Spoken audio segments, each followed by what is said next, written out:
dan pluralisme ini, apa yang ada di Indonesia, bagaimana kepedulian kita sesama anak bangsa, sangat luas kalau kita terjemahkan apa yang ada di dalam orhan tubuh sampai disebutkan kajasadil wahid, kayak jasad satu badan. Bagaimana cara membersihkan? Kalau fisik jelas, mandi, air wudhu, kalau tidak cuci muka. Yang menjadi pertanyaan, mampukah wudhu kita itu mencapai batiniah, bukan sekadar syarat sholat? Kalau syarat sholat kewajiban banyak yang melakukan, tapi yang bisa mencapai batiniah, bisa mengangkat keimanan kita itu lebih semakin luar biasa. Kalau kita hitung setiap hari kita cuci muka, berapa kali? 3 kali bisa, 4 kali bisa. Tapi kalau wudhu kita hitung per sholat 5 kali, berarti apa yang namanya membasuh muka 3 kali. Kali 5, 15 kali. Kali 30, 1 bulan. Berarti kita membasuh muka dengan air wudhu itu tadi sudah 450 kali. Pertanyaannya, hanya mendapatkan bersih atau apa? Karena itu wudhu. Ataukah mencapai batiniah kita semakin merunduk? Atau semakin begini? Mestinya kita semakin tawadhu. Karena muka kita selalu dicuci dengan yang suci itu tadi. Semakin menambah ketawaduan sejauh tinggi apapun dalam jabatan, ilmu, dan lain sebagainya. Karena apa? Itu bukan milik saya. Itu semata-mata pemberian yang maha kuasa. Amanah dan titipan. Itulah yang akan merunduk dari situ asal-usulnya. Yang kedua, mata ini bagian yang dibutuhi. Mulut ini bagian, tapi tidak masuk arkan, artinya kayak telinga, kayak ubun-ubun. Ini keusapan saja. Tapi kan tidak mungkin matanya dimasukkan air, kan tidak mungkin. Mata ini bagian. Sejauh mana kita menjaga kesucian mata? Terlepas dari kesehatan dahulu, kesucian mata yang sudah kita biasakan dengan air wudhu, apakah kita akan memandang sesama kita dengan kacamata yang baik? Apakah selalu kacamata yang jelek? Suudon, prasangka yang buruk terus atau tidak? Dan suka membuka aibnya orang, tidak puas kalau tidak membuka aibnya seseorang. Mata kita ini penting sekali. Punya filter atau tidak? Ketika kita punya air wudhu. Dan mata kita ini sudah sejauh mana membaca apa yang diciptakan oleh Allah Ta'ala, khususnya pada individu organ tubuh yang ada pada diri sendiri.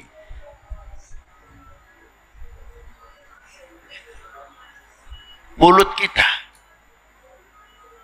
karena sudah biasa suci, biasa disucikan, akan menjaga. Uang saja kita hitung kalau rugi. Kemana saja 1 sen saya tutup, ini uang kegunaannya untuk apa? Dan sejauh mana administrasinya yang baik, dari mana manajemennya yang baik, dan bagaimana cara memanagenya, dan sebagainya. Mulut kita harus punya manajemen. Mulut kita harus pandai memanage sejauh mana, masa kalah dengan uang.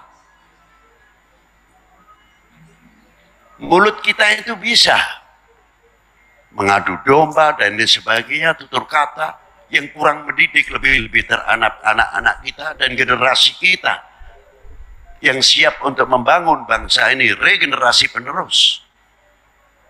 Bekal apa yang kita bekali untuk regenerasi itu dengan modal mulut kita dan ilmu kita? Apa yang harus kita sampaikan kepada anak-anak kita ke depan? Sudah dipersiapkan atau belum? Ini tanggung jawab kita bersama, mulut lisan. Lisan itu kalau tidak dijaga, tajamnya melebihi pedang yang diasah 1 bulan. Saghirun jirmuhu, kecil bentuknya, tapi sekali ngucap berantakan terkadang. Itu lisan, sepele. Nah, lisan kita punya filter tidak? Termasuk telinga kita bagian yang diwudui. Kita punya filter tidak? Bisa menerima, oh ini perkataan, ini omongan yang akan memecah belah umat. Ini omongan yang akan memecah belah bangsa. Dan lain sebagainya. Mestinya bisa membedakan, ini harus disampaikan, mana yang tidak wajib disampaikan. Ini mulut, ini telinga. Barakatul wudhu, itu kalau bisa begitu para bapak, para ibu, berarti sudah mencapai batiniahnya wudhu. Itu baru wudhu. Tidak cukup. Bagaimana mengatur makanan? Al-Islam sangat mengatur segi pakaian, apa yang dimakan. Luar biasa. Tidak pakaian saja, tapi apa yang dimakan pun diatur. Mana yang halal, mana yang haram, mana yang makruh, dan sebagainya. Siapa yang mengatur? Yang Maha. Dalam segala sifatnya. Itu hebatnya. Sejauh mana dengan aturan itu kita menerima. Mengucapkan, Qul alhamdulillah ala nikmatul iman.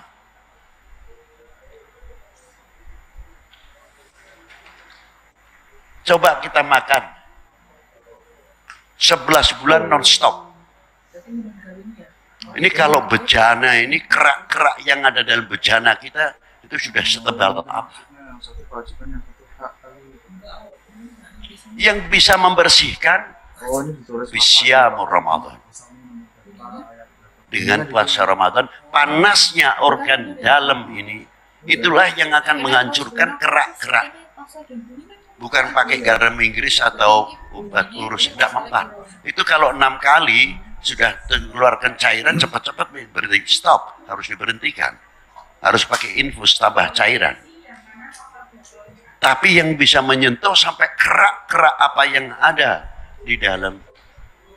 Kalau kita namakan babat lempit itu, yang dalamnya itu berlapis-lapis. Itu yang mampu syamur Ramadan. Dari mulai subuh sampai buka. Kita ingat di kitab At-Tibun Nabawi. Karena Rasulullah SAW kalau habis dahar, habis makan, tidak pernah minum. 1 jam. Paling tidak setengah jam. Apa sebabnya? Jangan sampai enzim kita itu pecah. Tidak dimanjakan, mau bisa bekerja semuanya. Di antaranya anti diabetes dan lain sebagainya. Karena kita selalu memanjakan pankreas kita dan sebagainya, sehingga tidak bisa mencetak insulin. Karena enzim apa yang ada dalam tubuh kita tidak kita manfaatkan semaksimal mungkin. Tapi ketika puasa, mulai subuh, mau tidak mau, enzim kita akan bekerja luar biasa sampai maghrib. Maka kadar panasnya manusia dalam urusan tubuh jelas berbeda dengan panasnya badan kita. Pasti akan timbul dahaga, lapar, karena itu reaksi yang luar biasa. Yang akhirnya pada waktu buka, finish. Pekerjaan yang perlu ditunjang, supaya enzim itu lebih baik nanti hasilnya. Maka Rasulullah tidak pernah berbuka puasa pakai es, itu tidak pernah. Tapi yang dingin, artinya pakai air kendi, didinginkan dulu, tidak langsung es. Karena apa? Contoh yang gampang saja, kalau bejana, habis pakai teh goreng dan sebagainya, taruh kan, angkat dari kompornya. Apa langsung dingin? Tidak. Pasti keluar asapnya. Sama perubahan udara. pergantian siang dan malam, kalau sudah mau mendekati maghrib, ufuk berbeda, berubah matahari. Itu yang ditinggalkan semua mengeluarkan CO2-nya atau karbon. Terkadang kita habis membersihin kebun dan sebagainya, terkadang pusing sendiri. Karena apa? Daun-daun yang habis capek dia memasak mengeluarkan karbonnya. Nah, itulah sayang ilmu yang begitu manfaat hebatnya. Kita masih cenderung berbicara yang khilafiyah. Sebetulnya kita mampu mengerjakan yang luar biasa dan manfaatnya untuk publik umat sangat luar biasa. Negara lain sudah mampu membuat lain sebagainya, kita masih ketinggalan. Ribut masalah khilafiyah, beda pilihan, terkadang beda lain lagi, ini suka tahlil yang satu tidak, ribut terus terkadang. Alhamdulillah sekarang sudah semakin dewasa. Itulah. Walaupun saya mengatakan tidak semuanya di sini. Ini satu luar biasa pelajaran dalam bulan Ramadan untuk kesehatan. Makanya kalau buka diperintahkan pertama kali untuk menunjang kesehatan yang langsung adalah kurma. Karena kurma ini kayak gaji lemak. Bila mana ke bejana ditaruh langsung cair. Bisa jadi minyak. Tapi kalau makanan yang lain proses. Nah, kalau kurma langsung ke darah itu spontan. Kayak orang blooding. Di dalam melahirkan dan sebagainya. Kalau memang kita cari infus sulit untuk tambahan darah, jus kurma itu cepat sekali untuk menunjang kaum ibu, khususnya yang blooding dalam melahirkan atau lainnya dan sebagainya. Inilah kehebatan yang ada di dalam ya ayyuhalladzina amanu kutiba alaikumusiyam kama kutiba alal ladzina min qablikum la'allakum tattaqun, dan sabda Nabi sumu tasihu. Ini secara batin. Nah, secara batinnya yang lain, sejauh mana kita membersihkan qulubina, hati kita. Kalau lainnya ada vitamin, ada lain sebagainya, tapi hati kita itu sejauh mana mencuci batinnya. Sebab godangnya sombong di sini, godangnya takabur di sini, godangnya hasud ya di sini, dengki apa semua di sini kotoran. Kalau mencuci fisik sudah ada wudhu, sudah ada cuci biasa dan alatnya sudah ada air. Nah, untuk mencuci ini supaya bersih, pengganti hiasan-hiasan apa yang ada di dalam batiniah kita, seperti hasud, dengki, coba hiasan itu diganti dengan apa? Ala bidzikrillah tatma'innul qulub. Kita ganti dengan hiasan la ilaha illallah Muhammadur Rasulullah. Terus diulang supaya apa? Hancurlah dengki kami, dengki kita, hancurlah sifat kibir kita, takabur kita dan lain sebagainya. Inilah yang merusak dan sebagainya. Maka tepat ayatnya ala bidzikrillah tatma'innul qulub. Saben hari ketika kita berzikir tidak cukup la ilaha illallah, la ilaha illallah, tapi kita merasa dilihat oleh yang puasa atau tidak? Apa sekadar hanya menambah pahala? Kalau menambah pahala banyak, tapi yang merasa didengar, dilihat oleh Allah SWT, setiap hari sudah terlatih, fisik saja bisa dilatih. Kalau kita biasa mengikuti sunnah Nabi SAW, pastinya kalau pakai baju tangan kanan dahulu yang masuk, nanti melepas kiri dulu. Pakai celana kaki kanan dahulu. Ada sangkut pautnya, jangan dikira tidak. Seperti halnya orang makan pakai tangan kanan, karena enzim yang ada di telapak kanan ini itu yang menghubungkan otak kecil dan jantung. Jadi ketika kita memegang makanan itu, setiap hari kita keluar enzim yang di sini, itu memudahkan pencernaan dalam mencerna apa yang dimakan. Itu diantaranya. Waktu kita mengangkat, dan kita membuka mulut dan kita menelan 1 sekon, jantung itu berhenti. Netral. Itu hebatnya. Sampai sudah sejauh itu. Nah, itulah di antaranya. Maka setelah makan, kembali lagi, jangan minum dahulu. Eman enzimnya ini. Tapi mengapa kalau cebok dan sebagainya kok tidak pakai kanan? Karena lebih tidak membahayakan kalau pegang auratnya, karena ini berbeda enzimnya, kalau di sini lain. Itu perbedaannya. Dari satu sisi ini saja kita bisa melihat bagaimana kita memakai baju. Pertama kanan dulu, kiri dulu, lepas kiri dulu, artinya begitu. Itu diatur luar biasa. Ketika kita masuk ke kamar mandi, tangan kaki kiri dahulu yang menghubungkan paru-paru sebelah kanan. Kaki kanan melangkah menghubungkan jantung dan paru-paru sebelah kiri.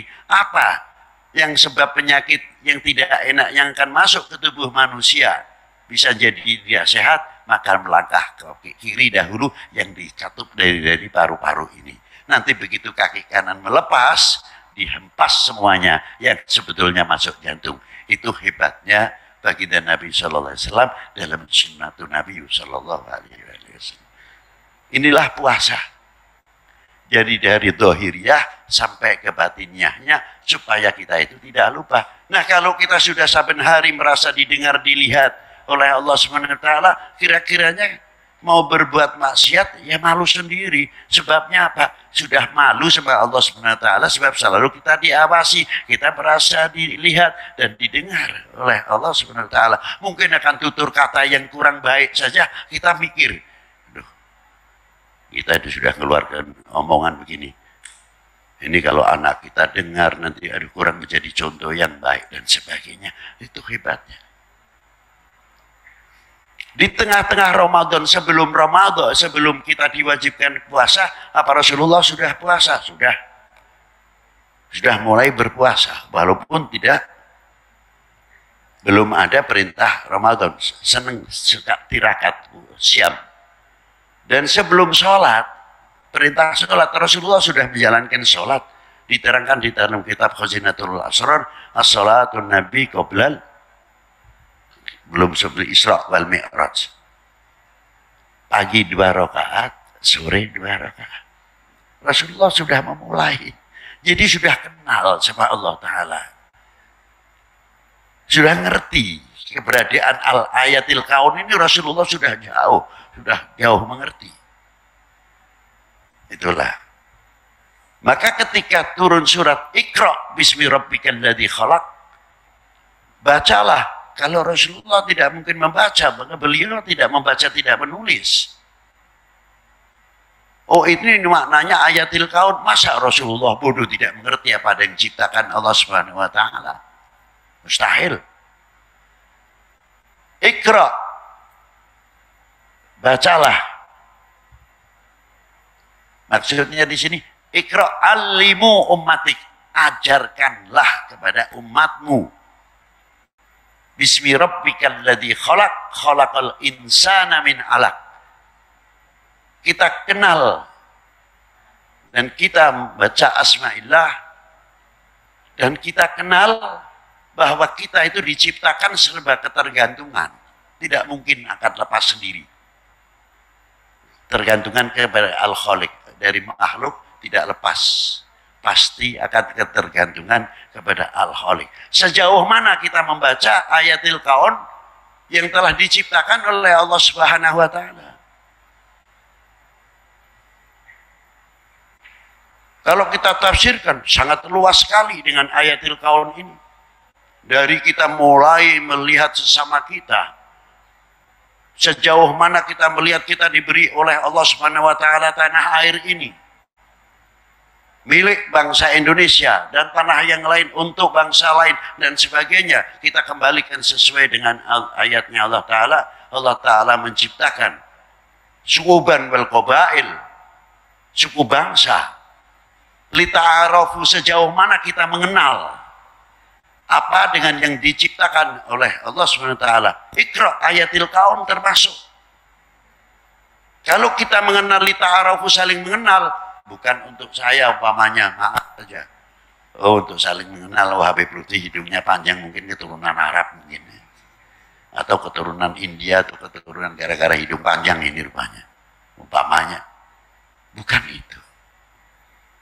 Mengenal apa hak-hak yang diberikan setiap suku bangsa yang ada di dunia ini, sejauh mana kita bisa menghormati dan menghargai setiap suku bangsa, lebih-lebih kepada anak dalam negeri itu sendiri, kepada bumi pertiwi ini. Sudah sejauh mana kita mengetahui kelebihan apa yang diberikan oleh Allah Ta'ala kepada bangsa kita, umat khususnya di Indonesia ini. Apa bukti terima kasih kita kepada yang Sang Pencipta? Apakah hanya cukup alhamdulillah, hatur nuhun, terima kasih? Tidak. Buahnya terima kasih itu apa? Orang yang bisa mendapatkan kenikmatan dari Allah untuk taat kepada Allah Ta'ala dan taat kepada Rasulnya. Itu inti daripada orang yang bersyukur kepada Allah SWT.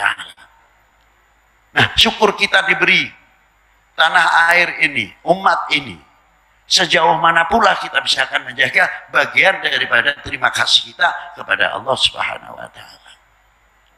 Sangat luas sebetulnya. Maka dari itu, dengan adanya program untuk kita harus membaca Al-Quran dengan program membaca dan selain sebagainya, itulah adalah untuk menambah keluasan-keluasan dalam wawasan dan lain sebagainya. Memang saya sependapat dengan beliau, tadi Bapak Ketua BPK, melajari Quran tidak semudah. Tekstual begitu saja, tidak bisa. Ada wurudnya kalau ilmu hadis, ada sebab nuzulnya, belum grammarnya, belum lihat tata bahasanya, mana yang majas, yang mana yang harus ditakwil, dan kita harus tahu di situlah. Tidak mudah. Kita harus mempunyai konteks sehingga bisa membedah keuniversalan apa yang ada dalam dogma dalam Al-Quran itu sendiri. Kalau kita mampu membuka Iqra tadi, insya Allah khususnya Indonesia akan menjadi bangsa yang intelek dan yang lebih maju dan akan memanfaatkan apa yang ada di dalam bumi pertiwi ini untuk apa? Kesejahteraan umat, kesejahteraan bangsa, sehingga kita menjadi bangsa yang bisa melahirkan pemberian Allah SWT yang begitu hebatnya Indonesia, suburnya dan makmurnya. Sejauh mana kalau kita sudah bisa membaca, apakah kita mampu memberikan pembekalan kepada regenerasi kita? Atau kita mempergelangkaikan masa bodoh saja dengan apa yang telah diciptakan oleh Allah Ta'ala kepada kita semuanya? Masa bodoh. Padahal ini PR khususnya untuk umat Islam dan saudara sebangsa setanah air kami, tanah air kita, untuk kemajuan tanah air bangsa kita, bagian daripada terima kasih kepada siapa? Tokoh-tokoh pendiri bangsa ini. Apakah kita akan menjadi golongan penerus bangsa yang mengecewakan para beliau atau tidak? Yang mampu bisa menjawab kita ini semuanya. Terima kasih. Wassalamualaikum warahmatullahi wabarakatuh.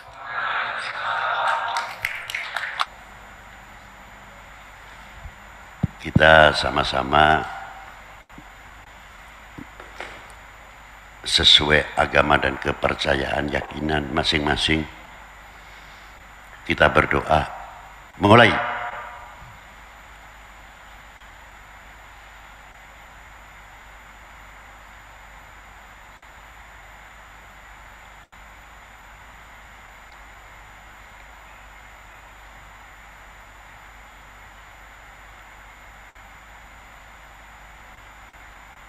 Terima kasih. Allahumma shalli ala sayyidina Muhammad wa ali sayyidina Muhammad. Salatan tunjina biha min jamil ahwali wal afat wa taqdilana biha jamil hajat wa tutahhiruna biha min jami'is sayyi'at wa tarfa'una biha 'ala darajat wa tuballighuna biha aqsal ghayat min jami'il khairat fil hayati wa ba'dal mamat. Wa sallallahu ala sayyidina Muhammadin wa alihi wa sahbihi wa baraka wa salam walhamdulillahi rabbil alamin. Amin amin amin ya rabbal alamin.